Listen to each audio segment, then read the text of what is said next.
الرحیم ان اللہ و ملائکتہ یصلون علی النبی یا ایھا الذین آمنوا صلوا علیہ وسلموا تسلیما اللہم صل علی سیدنا محمد وعلی آلہ وصحبہ وبارک وسلم اللہم صل علی سیدنا دروشی پڑھو اللہم صل علی سیدنا محمد وعلی آلہ وصحبہ وبارک وسلم اللہم صل علی سیدنا محمد وعلی آلہ وصحبہ الصلاۃ والسلام علیکہ یا سیدنا یا رسول اللہ وعلی آلہ وصحبہ یا سیدنا یا حبیب اللہ اللہ جل جلالہ وامن والہ واتم برہانہ وحسن اسمہ کی توفیق کے ساتھ یہ موقع بڑا مبارک ہے۔ ابھی آپ نے حضرت مولانا خلیفہ محمد عبید الرحمن صاحب صلی اللہ علیہ وسلم کے باتیں آپ نے سنی، یہ دل کی گہرائی سے باتیں ہو رہی تھی اور میں یہ سمجھا کہ بھئی یہ خطاب جو ہے یہ ماشاءاللہ ایسا کر رہے ہیں کہ بس کڑی سے کڑی جڑتی ہوئی رسول اللہ کی بارگاہ سے کڑی جڑ گئی ہے، یعنی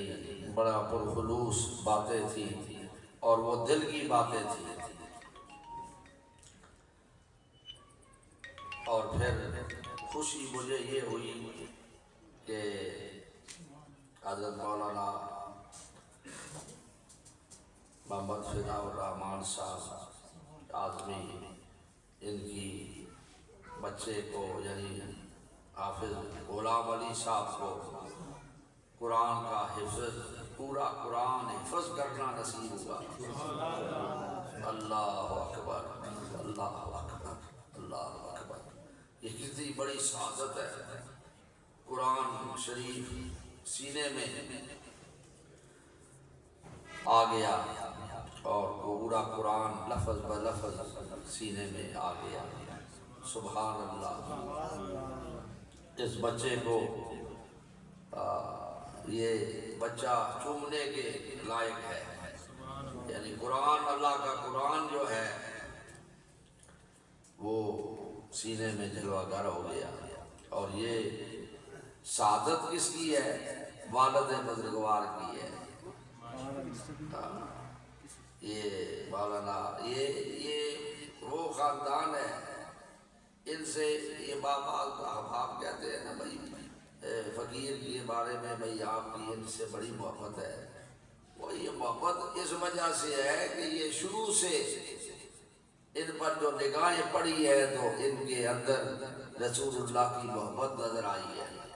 کہ بھئی یہ حضور کے غلام ہیں، یعنی تقویٰ ان کے اندر موجود تھا۔ سلسلے کا فیض بھی وہی جلوہ گر ہوتا ہے نا جہاں صفائی ہوئی ہو۔ وہ آپ کے رحمات بابا کہتے ہیں نا کہ توچے دا سے خوگ ملما کور ترا بلے نو اول غول صفا کا لا خشا کا، تم اتنا اچھا مہمان دے گھر بلانا ہے تے اپنے گھرے پہلے صاف کر۔ تو میرے دل بندو یہ ان کی صفائی، ان کا تقویٰ، اس نے ان کو جو میرے قریب کیا ہے نا، تو یہ وجہ ہے کہ ان کا تقویٰ اور ان کے محبت دل میں حضور کی اور حضور کی سنت کی اور اتباع کی، اور یہ ہمارے سلسلہ عالیہ کا زیور ہے، یہ اتباع سنت۔ دو تو چیزیں ہیں ہمارے سلسلے میں، حضرت شاہ نقشبند نے اللہ سے قرب خاص حاصل کرنے کے لیے استغاثہ جو کیا تھا نا، اس میں یہ دو چیزیں آپ کو الہام ہوا شاہ نقشبند کو کہ میں آپ کو ایسا سلسلہ عطا کرتا ہوں جو میرے حبیب کے صحابہ کا طریقہ ہے، اور اس میں بس دو چیزیں ہیں، ایک وقوف قلبی ہے، دوسرا اتباع سنت ہے۔ کوئی مجاہدہ نہیں ہے، کوئی ریاضت نہیں ہے، اور یہ سب سے بڑا مجاہدہ ہے۔ سنت کے مطابق زندگی جو ہے نا، حضور کی اتباع سے